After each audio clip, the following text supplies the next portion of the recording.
In quantum mechanics and quantum field theory, the propagator gives the probability amplitude for a particle to travel from one place to another in a given time, or to travel with a certain energy and momentum. In Feynman diagrams, which calculate the rate of collisions in quantum field theory, virtual particles contribute their propagator to the rate of the scattering event described by the diagram. They also can be viewed as the inverse of the wave operator appropriate to the particle, and are therefore often called Green's functions. Non-relativistic propagators.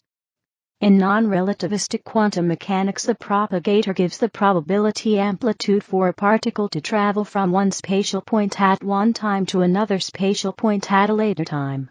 It is the Green's function, fundamental solution, for the Schrödinger equation.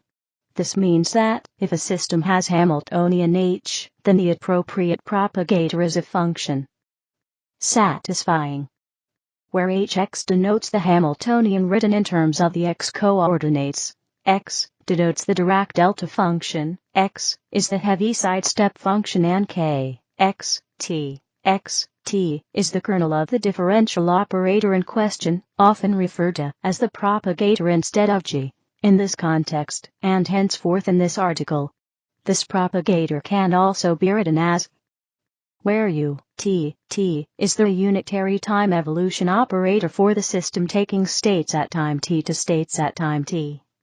The quantum mechanical propagator may also be found by using a path integral, where the boundary conditions of the path integral include q t equals x, q t equals x.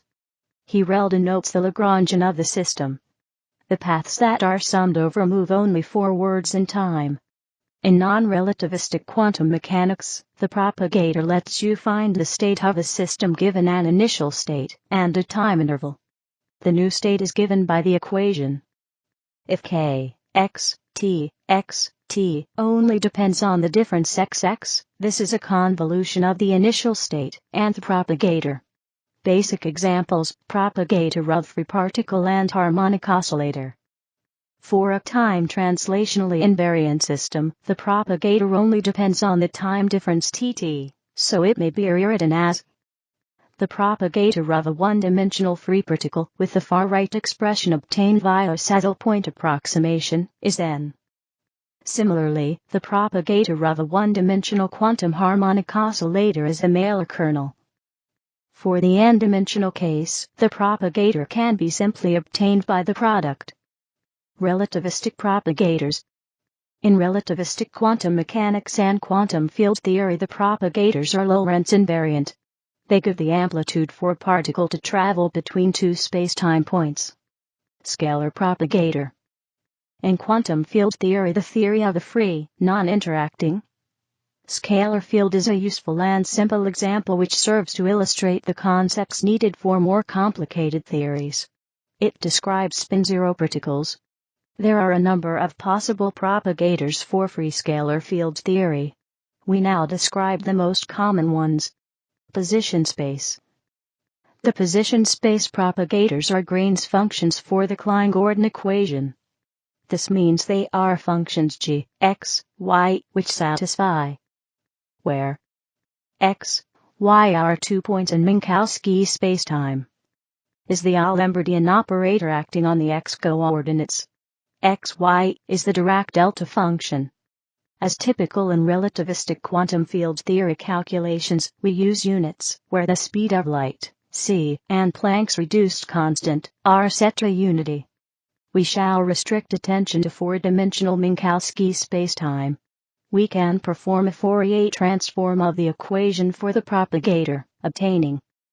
This equation can be inverted in the sense of distributions, noting that the equation xf, x, equals 1 has the solution, with implying the limit to 0.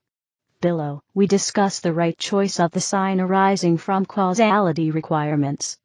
The solution is where is the four-vector inner product. The different choices for how to deform the integration contour in the above expression led to different forms for the propagator. The choice of contour is usually phrased in terms of the integral. The integrand then has two poles at. So different choices of how to avoid these lead to different propagators. Causal propagator. Retarded propagator. A contour going clockwise over both poles gives the causal retarded propagator. This is zero if x and y are space-like, or if, i.e., if y is to the future of x. This choice of contour is equivalent to calculating the limit. Here is the proper time from x to y, and is a Bessel function of the first kind. The expression means y causally precedes x, which, for Minkowski spacetime, means. And this expression can also be expressed in terms of the vacuum expectation value of the commutator of the free scalar field operator, where is the Heaviside step function, and is the commutator. Advanced propagator. A contour going anticlockwise under both poles gives the causal advanced propagator. This is zero if x and y are space-like, or if, i.e., if y is to the past of x. This choice of contour is equivalent to calculating the limit. This expression can also be expressed in terms of the vacuum expectation value of the commutator of the free scalar field. In this case, Feynman propagator. A contour going under the left pole and over the right pole gives the Feynman propagator. This choice of contour is equivalent to calculating the limit. See Wang page 30. Here, where x and y are 2 points in Minkowski spacetime, and the dot in the exponent is a 4-vector inner product. H1, 1, is a Hankel function and K1 is a modified Bessel function. This expression can be derived directly from the field theory as the vacuum expectation value of the time-ordered product of the free scalar field, that is, the product always taken such that the time ordering of the spacetime points is the same. This expression is Lorentz invariant as long as the field operators commute with one another when the points x and y are separated by a space-like interval.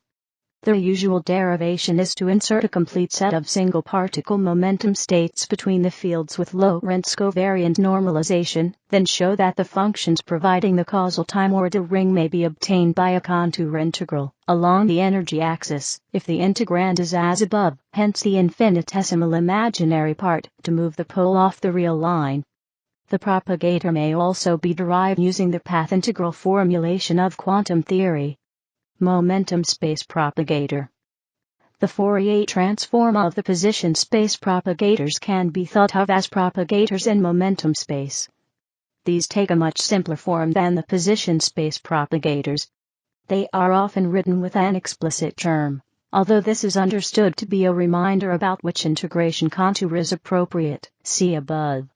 This term is included to incorporate boundary conditions and causality, see below. For a 4-momentum P, the causal and Feynman propagators in momentum space are. For purposes of Feynman diagram calculations, it is usually convenient to write these with an additional overall factor of I. Conventions vary faster than light. The Feynman propagator has some properties that seem baffling at first. In particular, unlike the commutator, the propagator is non-zero outside of the light cone, though it falls off rapidly for space-like intervals. Interpreted as an amplitude for particle motion, this translates to the virtual particle traveling faster than light. It is not immediately obvious how this can be reconciled with causality. Can we use faster than light virtual particles to send faster than light messages? The answer is no. While in classical mechanics the intervals along which particles and causal effects can travel are the same, this is no longer true in quantum field theory, where it is commutators that determine which operators can affect one another. So what does the space-like part of the propagator represent? In QFT the vacuum is an active participant, and particle numbers and field values are related by an uncertainty principle. Field values are uncertain even for particle number 0. There is a non-zero probability amplitude to find a significant fluctuation in the vacuum value of the field, x, if one measures it locally, or, to be more precise, if one measures an operator obtained by averaging the field over a small region. Furthermore, the dynamics of the fields tend to favor spatially correlated fluctuations to some extent. The non-zero time-ordered product for space-like separated fields then just measures the amplitude for a non-local correlation in these vacuum fluctuations, analogous to an EPR correlation. Indeed, the propagator is often called a two-point correlation function for the free field. Since, by the postulates of quantum field theory, all observable operators commute with each other at space-like separation, messages can no more be sent through these correlations than they can through any other EPR correlations. The correlations are in random variables. In terms of virtual particles, the propagator at space-like separation can be thought of as a means of calculating the amplitude for creating a virtual particle-antiparticle pair that eventually disappear into the vacuum, or for detecting a virtual pair emerging from the vacuum. In Feynman's language, such creation and annihilation processes are equivalent to a virtual particle wandering backward and forward through time, which can take it outside of the light cone. However, no causality violation is involved. Propagators and Feynman diagrams. The most common use of the propagator is in calculating probability amplitudes for particle interactions using Feynman diagrams. These calculations are usually carried out in momentum space. In general, the amplitude gets a factor of the propagator for every internal line. That is, every line that does not represent an incoming or outgoing particle in the initial or final state. It will also get a factor proportional to and similar in form to an interaction term in the theory's Lagrangian for every internal vertex where lines meet. These prescriptions are known as Feynman Rules. Internal lines correspond to virtual particles.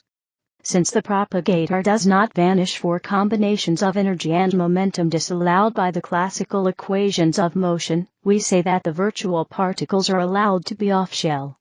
In fact, since the propagator is obtained by inverting the wave equation, in general it will have singularities on shell. The energy carried by the particle in the propagator can even be negative. This can be interpreted simply as the case in which, instead of a particle going one way, its antiparticle is going the other way, and therefore carrying an opposing flow of positive energy. The propagator encompasses both possibilities. It does mean that one has to be careful about minus signs for the case of fermions, whose propagators are not even functions in the energy and momentum, see below. Virtual particles conserve energy and momentum. However, since they can be off-shell, wherever the diagram contains a closed loop, the energies and momenta of the virtual particles participating in the loop will be partly unconstrained, since a change in a quantity for one particle in the loop can be balanced by an equal and opposite change in another.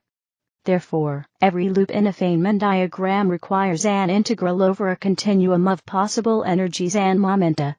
In general, these integrals of products of propagators can diverge, a situation that must be handled by the process of renormalization. Other theories. If the particle possesses spin, then its propagator is in general somewhat more complicated, as it will involve the particle spin or polarization indices.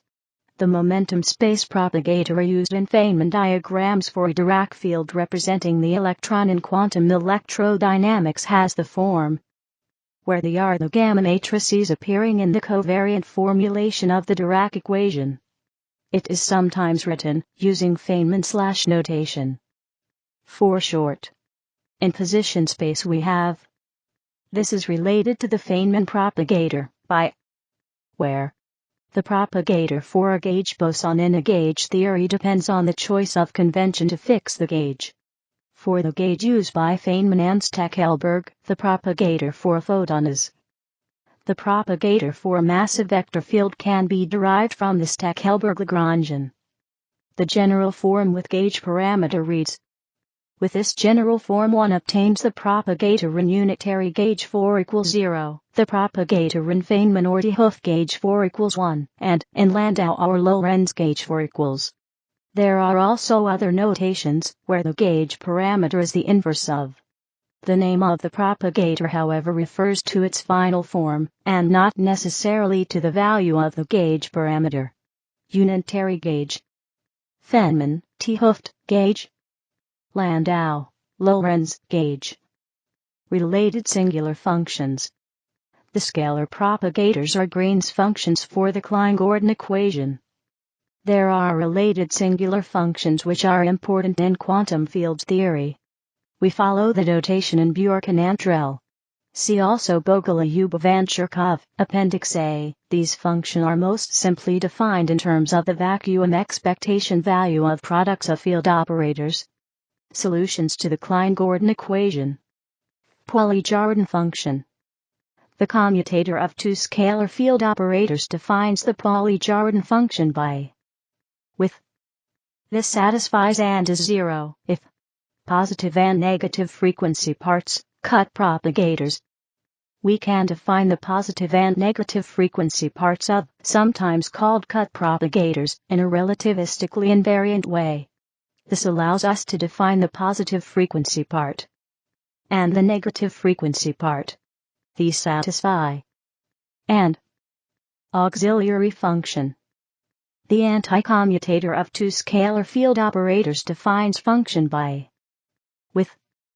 This satisfies Green's functions for the Klein-Gordon equation. The retarded, advanced and Feynman propagators defined above are all Green's functions for the Klein-Gordon equation. They are related to the singular functions by